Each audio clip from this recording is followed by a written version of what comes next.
Hola sahabat sehat, perkenalkan namaku Regina Gita Primadani, biasa dipanggil Regina atau Gita, yang mana aja nggak masalah. Tahun ini aku berumur 21 tahun dan aku sekarang menempuh semester 6 di Fakultas Farmasi Universitas Gadjah Mada atau UGM. Video ini aku buat dalam rangka memenuhi tugas mata kuliah Public Speaking yang mewajibkan seluruh mahasiswa untuk membahas salah satu topik kefarmasian yang mereka minati. Nah, hari ini aku akan membahas topik yang seru nih. Ada yang bisa nebak nggak? Hari ini aku akan membahas satu kasus kontroversial yang sebenarnya udah lama banget terjadinya, tapi kita nggak boleh melupakan pelajaran yang kita ambil. Bagi teman-teman yang berkutat di bidang kesehatan, pastinya udah nggak asing lagi nih sama obat yang namanya thalidomid, yaitu agen yang berguna sebagai terapi lini pertama untuk mengobati multiple myeloma atau salah satu jenis kanker yang menyerang sel plasma pada sumsum tulang. Tahu nggak sih, kalau di tahun 1960-an, obat thalidomid ini juga digunakan untuk mengatasi demam, flu, dan juga morning sickness untuk ibu hamil. Nah, gimana sih kronologinya kok bisa sampai menyebabkan 10.000 kecacatan bagi bayi yang baru lahir? Wah, menarik nih. Yuk kita saksikan terus, kita bahas tuntas di episode kali ini, yaitu tragedi thalidomid, akar darurat pharmacovigilance bersama Regina Gita. Sebenarnya topik yang kita bahas kali ini sudah pernah dibahas oleh dosen aku di salah satu mata kuliah di semester 5 lalu. Nah, mata kuliahnya namanya farmakoepidemiologi. Nah, itu aku suka banget sih pembahasan yang ada di mata kuliah itu. Nah, di kuliah itu ada satu pertanyaan yang sebenarnya menarik banget buat aku dan aku ingin tanyakan ke kalian sekarang. Nah, pertanyaan itu kayak gini. Ini semoga aku nggak kena copyright ya sama dosen aku. Pertanyaannya kayak gini. Apakah obat-obatan yang sudah didaftarkan pada pihak berwajib dan sudah disebarkan dan sudah dijual di masyarakat, apakah terjamin aman 100%? Nah, pihak yang berwajib ini maksudnya mungkin kalau di Indonesia BPOM gitu ya, kalau di Amerika FDA gitu. Nah, apakah obat-obatan yang memang sudah lolos registrasi oleh BPOM sama FDA dan juga sudah dipasarkan di masyarakat ini, apakah benar-benar sudah 100% aman? Mungkin aku kasih waktu beberapa detik ya untuk teman-teman berpikir, mungkin aman kali ya, karena kan untuk meregistrasi itu kan prosesnya nggak mudah ya, karena harus melewati uji in vitro, mungkin in vivo, kemudian klinik praklinik, bukannya kayak gitu ya? Berarti harusnya aman dong ya. Coba. Oke, waktunya habis. Kunci jawabannya ya teman-teman. Nah, jawaban yang benar adalah tidak. Jawabannya belum pasti ya teman, belum pasti aman. Obat-obatan yang dijual dan sudah diregistrasi dan sudah dijual di pasaran belum tentu aman bagi semua yang mengonsumsinya. Oke, makanya disinilah diperlukan suatu ilmu namanya farmakovigilance. Nah, bagi teman-teman yang mungkin belum punya background kesehatan, ini aku jelasin dulu kali ya. Apa sih yang disebut dengan pharmacovigilance itu? Pharmacovigilance itu terdiri atas dua kata. Iya lagi guys. Obviously terdiri atas dua kata, yaitu pharmaco dan vigilance. Pharmaco artinya obat. Kalau vigilance atau vigilance itu kalau menurut Mbah Google atau Google Translate ya teman-teman, ini aku berusaha cari, yaitu the action or state of keeping careful watch for possible danger or difficulties. Waduh, apa itu artinya? Jadi singkatnya, kalau menurut World Health Organization atau WHO, itu artinya pharmacovigilance adalah sebuah ilmu untuk melakukan pengkajian, penilaian, pemahaman, dan pencegahan efek merugikan dari penggunaan suatu obat. Kita ngulik-ngulik lagi nih tentang kronologinya, kan kita pertama harus kenalan dulu dong sama obat yang menjadi main character atau karakter utama kita di pembahasan kita kali ini, yaitu thalidomid. Nah, thalidomid itu sudah diproduksi oleh perusahaan farmasi asal Jerman di tahun 1953 nih, nama perusahaannya yaitu seperti ini. Nah, kalau nggak salah pengucapannya tuh Chemie-Grünenthal ya. Tapi aku mohon maaf banget kalau misalnya salah pengucapan karena aku nggak bisa bahasa Jerman, mohon maaf. Nah, di tahun 1953 itu obat thalidomid secara legal dipasarkan sebagai obat sedatif atau obat penenang untuk mengatasi gangguan tidur dan juga untuk mengatasi anxiety atau gangguan kecemasan. Tak lama setelah itu, obat thalidomid ini digunakan secara off-label untuk mengatasi morning sickness bagi ibu hamil. Nah, off-label itu apa sih artinya? Obatan yang digunakan secara off-label artinya obat-obatan tersebut digunakan di luar indikasi yang tertera secara resmi di label. Nah, di setiap obat ini kan ada kayak bungkusnya, kemudian ada labelnya gitu guys. Nah, label itu kan ada tulisan kayak petunjuk penggunaannya, maksudnya ini digunakan untuk mengatasi apa sih, misalnya paracetamol untuk mengatasi demam dan nyeri begitu. Nah, itu kan indikasinya itu sudah sesuai dengan persetujuan dengan lembaga yang berwenang kayak BPOM atau FDA itu guys. Nah, kalau obat-obatan digunakan secara off-label artinya kita menggunakan obat tersebut di luar indikasinya sudah tertulis di situ. Nah, misalnya obat thalidomid ini kan awalnya digunakan secara legal, awalnya dipersetujui sebagai obat sedatif gitu ya. Nah, tapi diketahui setelah dicari-cari lagi kan berusaha diketahui bahwa ada efek yang dihasilkan dari obat itu yang bisa bermanfaat untuk mengatasi morning sickness bagi ibu hamil gitu. Jadi itu kayak bukan efek utamanya sebenarnya, bukan efek utama dari obat itu, tapi bisa dimanfaatkan untuk mengatasi penyakit yang lain selain penyakit utama tadi. Kan penyakit utamanya kan anxiety sama gangguan tidur. Nah, ternyata ada efek lain yang bisa berguna gitu ya buat pasien ibu hamil yang mengalami morning sickness gitu. Jadi berusaha aja dimanfaatkan gitu.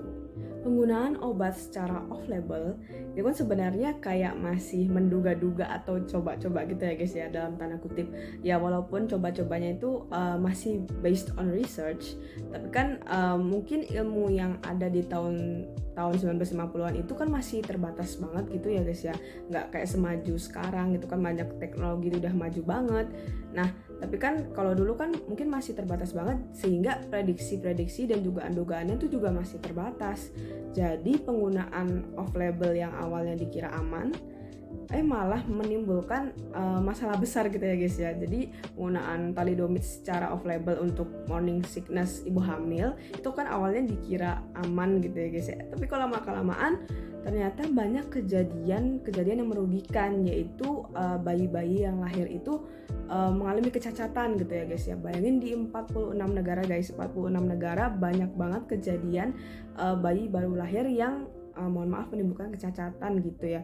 Kecacatan tuh maksudnya perkembangan organ terutama tangan dan kaki itu perkembangannya nggak sempurna gitu guys ya. Bahkan kayak nggak muncul gitu ya istilahnya. Jadi makanya tragedi thalidomid ini memang parah banget dan dinobatkan sebagai musibah kesehatan terparah di dunia guys. Wah, memang kita harus banyak-banyak belajar dari kejadian ini guys. Nah, sebenarnya letak permasalahannya di mana sih? Yuk kita masuk. Secara pribadi sebenarnya aku benar-benar nggak menduga sih penyebab dari tragedi thalidomid ini, karena emang penyebabnya itu kayak kecil banget gitu ya. Dan ternyata sesuatu yang kecil itu bisa menimbulkan efek yang benar-benar besar guys. Wah, itu benar-benar suatu pelajaran yang berharga sih, terutama buat hidup kita juga ya kan. Jadi kesalahan kecil aja ternyata bisa, kalau kita biarkan gitu, ternyata bisa berdampak sangat-sangat besar bagi kita sendiri dan juga bagi orang lain juga guys. Permasalahannya tuh dimulai dari sini. Nah, suatu obat itu kan punya struktur kimianya masing-masing ya. Tapi nggak cuma obat doang sih, bahkan kayak benda-benda di sekitar kita kayak baju, kemudian celana, kemudian bahkan tubuh kita sendiri guys. Tubuh kita sendiri itu terdiri atas struktur-struktur kimia yang punya ada unsur ribuan bahkan, dan juga ada jenis ikatan tertentu yang saling membangun gitu ya guys, supaya bisa menjadi berwujud seperti ini gitu ya guys. Nah, setiap obat juga punya struktur kayak gitu, termasuk thalidomid ini. Nah, thalidomid ini punya dua ragam struktur yang bisa kita sebut sebagai enantiomer, dua enantiomer gitu ya guys, yaitu S-thalidomida dan R-talidomida yang dapat berubah bentuk dari satu bentuk ke yang lain gitu ya guys. Jadi kayak saling dari S ke R, S ke R gitu. Berdasarkan sumber yang aku baca, literatur yang aku baca nih, pengisolasian salah satu senyawanya itu tuh belum bisa guys. Jadi isolasi itu maksudnya kayak kita mau berusaha mengambil senyawa itu dari suatu sumber gitu ya guys ya. Itu maksudnya isolasi itu kayak gitu. Nah, tapi menurut literatur yang aku baca hingga sampai saat ini guys, pengisolasian salah satu dari dua enantiomer thalidomid itu masih belum bisa guys. Jadi maksudnya kalau kita mau ngambil S-thalidomida doang gini misalnya, S-thalidomida doang tapi kita nggak mau ngambil yang R gitu ya, kita nggak mau dapat yang R, itu nggak bisa guys. Jadi kayak S sama R tuh kayak satu paket gitu guys, jadi nggak dijual terpisah gitu ya istilahnya ya. Sampai sekarang tuh kayaknya masih belum bisa untuk mengisolasi salah satunya gitu. Kita nggak tahu ya kedepannya bakal gimana. Ada yang bisa nebak nggak apa sih bedanya S-thalidomida dengan R-thalidomida? Coba dilihat strukturnya ya. Emangnya beda ya? Kalau dari secara sekilas tuh kayaknya kok mirip banget, ini kayaknya nggak beda sama sekali gitu ya guys ya. Kalau kalian bilang nggak ada bedanya berarti mata kalian kurang jeli ya. Ini ada bedanya guys, satu kecil banget. Nah itu tuh kayak ada satu ikatan yang aku lingkari nanti ya. Nah itu tuh kayak beda posisinya gitu ya guys. Jadi kayak satu depan, satu belakang gitu. Nah ibaratnya tuh kayak pakai baju kebalik gitu loh. Ternyata udah jadi senyawa lain gitu ya. Nah di dunia kefarmasian ini fatal guys, parah, ini fatal. Karena pergantian salah satu struktur atau salah satu ikatan aja itu udah beda banget efek yang dihasilkan dari senyawa itu guys. Jadi benar-benar harus diperhatiin sampai posisi ikatan-ikatan itu benar-benar harus diperhatiin. Nah, seberapa parah sih guys? Maksudnya seberapa beda sih efek yang dihasilkan dari kedua enantiomer tadi? Nah, senyawa yang berperan sebagai obat penenang tadi yang secara legal digunakan itu adalah R-thalidomida guys, R-thalidomida. Nah, kalau S-thalidomida ini ternyata bersifat teratogenik. Teratogenik itu apa? Teratogenik itu adalah sebuah senyawa yang bisa mengganggu perkembangan janin guys. Jadi perkembangan janin terutama di fase organogenesis. Organogenesis apa itu? Jadi organogenesis itu kan terdiri atas dua kata lagi ya guys, organo dan genesis gitu ya guys. Organo artinya organ, genesis itu artinya pembentukan gitu guys. Jadi organogenesis itu adalah fase pembentukan organ dari perkembangan janin gitu ya guys ya, istilah pernyataan mudahnya gitu ya guys ya. Nah di si S-thalidomida ini bisa menyusup di serangkaian reaksi-reaksi yang akan terjadi di fase itu dan bisa mengganggu perkembangan organ, terutama yang tadi udah aku sebutkan yaitu tangan dan kaki. Terganggunya perkembangan tangan dan kaki itu bisa disebut dengan fokomelia guys, fokomelia, sehingga terjadi kecacatan ribuan bayi yang baru lahir tadi itu guys. Nah kita udah tahu kan kalau ternyata perbedaan struktur tadi udah bisa menimbulkan efek yang sangat-sangat berbeda, yang satunya menguntungkan, satunya bisa sangat-sangat merugikan gitu ya guys ya. Emang parah banget dampaknya, tapi syukurnya udah berlalu ya guys, dan jangan sampai ada kejadian kayak gitu lagi ya guys, karena emang benar-benar kesalahan kecil itu ternyata bisa mengakibatkan kejadian yang sangat-sangat merugikan bagi banyak orang gitu. Tapi sudah berlalu, puji Tuhan sudah berlalu, dan perusahaannya juga sudah minta maaf, dan obat thalidomid itu kini sangat-sangat dilarang untuk digunakan untuk ibu hamil. Tragedi thalidomid yang udah kita kupas tadi itu merupakan titik awal pentingnya ilmu pharmacovigilance itu guys, yang tadi udah aku jelaskan di awal ya. Nah, ilmu pharmacovigilance itu benar-benar penting karena digunakan untuk mengevaluasi efektivitas dari digunakannya suatu obat di kondisi realnya masyarakat.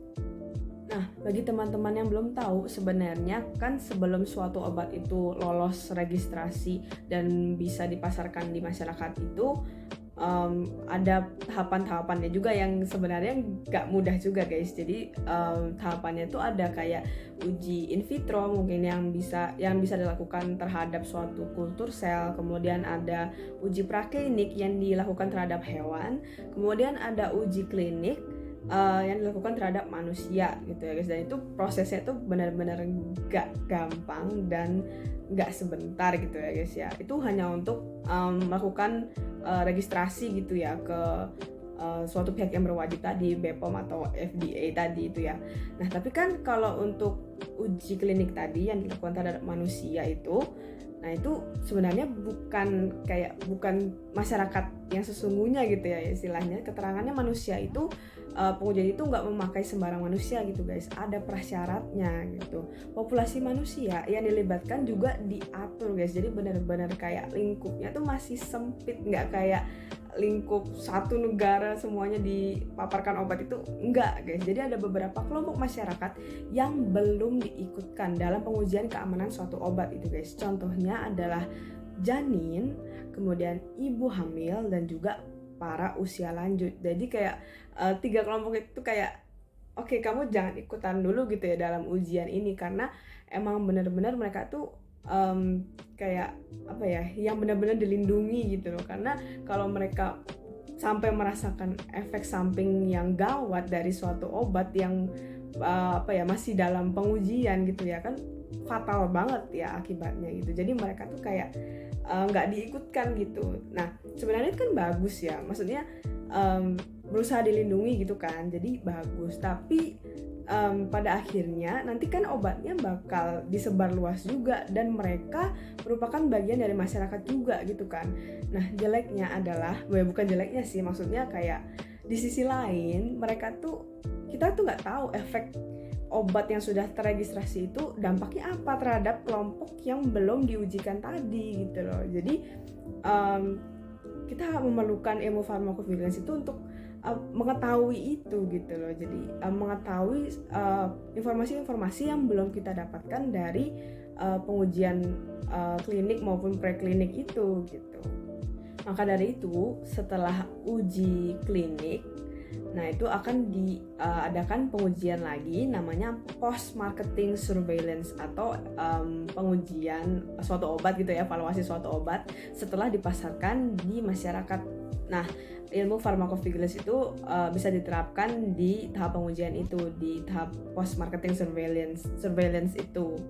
Nah di pengujian ini pasien itu bisa melaporkan berbagai efek negatif dari suatu obat gitu ya guys. Nah ini ada namanya suatu form kuning yang banyak banget yang emang harus diisi gitu ya guys ya. Karena untuk pelaporan itu harus bersifat valid kan, jadi kan harus valid, jadi banyak yang harus diisi karena informasinya harus lengkap gitu ya guys. Nah kalau misalnya informasi yang ada di pelaporan itu lengkap, kemudian banyak yang isi, banyak masyarakat yang komplain gitu terhadap suatu obat yang sama, nah pihak berwajib itu bisa kayak mempertimbangkan, oh iya apakah obat ini memang benar-benar merugikan gitu ya bagi masyarakat, sehingga bisa dilakukan penarikan gitu ya guys ya. Maksudnya berhenti untuk berhenti untuk dipasarkan di masyarakat gitu. Nah contohnya, ini ada contohnya ya guys, beneran di Indonesia ada salah satu obat sariawan. Wah ini pasti langsung tahu nih teman-teman, salah satu obat sariawan yang dulu benar-benar kayak terkenal gitu ya guys ya, benar-benar terkenal, dan iklannya benar-benar langsung terngiang-ngiang gitu ya. Kalau pertama kali lihat itu langsung, wah ini obat langsung nyangkut gitu ya di otak kita, obat sariawan ini yang ampuh gitu ya guys. Nah ternyata obat itu yang aku nggak akan sebut mereknya ya guys, itu mengandung senyawa namanya polycresulen guys. Nah senyawa itu bisa menimbulkan chemical burn atau efek terbakar pada mulut kita gitu guys. Waduh, sariawannya sembuh tapi mulut terbakar gitu kan, jadi kayak sangat-sangat mengganggu gitu ya. Makanya sekarang obat itu udah ditarik dari pasaran dan nggak dijual lagi guys. Oke, wrapped up. Akhirnya kita sampai di penghujung acara guys. Sayangnya ya, bukan akhirnya, sayangnya kita udah sampai di penghujung acara. Aku mengucapkan banyak-banyak terima kasih bagi teman-teman yang udah bersedia mendengarkan dan menonton sampai detik ini. Dan aku mau minta maaf sedalam-dalamnya kalau misalnya ada informasi yang aku berikan itu salah atau kurang lengkap, keliru gitu ya guys, mohon maaf. Dan mungkin teman-teman ada yang mau nambahin informasi yang aku sampaikan tadi, atau mau ngerevisi apapun yang aku sampaikan tadi, boleh banget komen di bawah guys, dan bisa disertakan sumbernya juga, jadi kita bisa sama-sama saling berbagi apa yang kita ketahui gitu ya guys ya. Dan mungkin ada saran bagi teman-teman yang mau aku bahas suatu kasus gitu ya guys ya, biar mungkin bisa terjadi keberlanjutan ya dari pembuatan video ini, boleh banget komen di bawah juga. Dan ya mungkin itu aja dari aku Regina Gita Primadani, aku pamit undur diri. Stay safe, stay healthy, stay hydrated ya guys, dan juga stay happy. Jangan lupa happy ya guys ya. Dan sampai jumpa di lain waktu. See you.